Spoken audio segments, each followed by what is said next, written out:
इंसान के गरूर की औकात बस इतनी सी है कि ना पहली बार खुद नहा सकता है और ना आखिरी बार। जब इस दुनिया में आता है तो लोग इसके नंगे वजूद को ढांपते हैं, कपड़े पहनाते हैं, और जब जाता है तो लोग ही इसको इसका आखिरी लिबास कफन पहनाकर रुखसत करते हैं।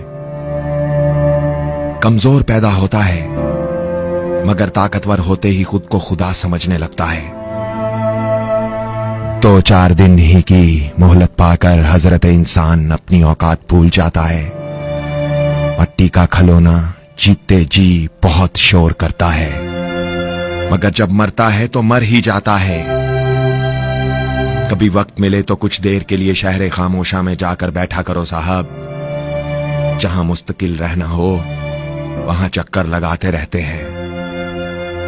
डरता हूं लोगों के अकड़े हुए वजूद और फैली हुई अना को देखकर। मरने के बाद कितने चुपचाप और खामोश हो जाते हैं।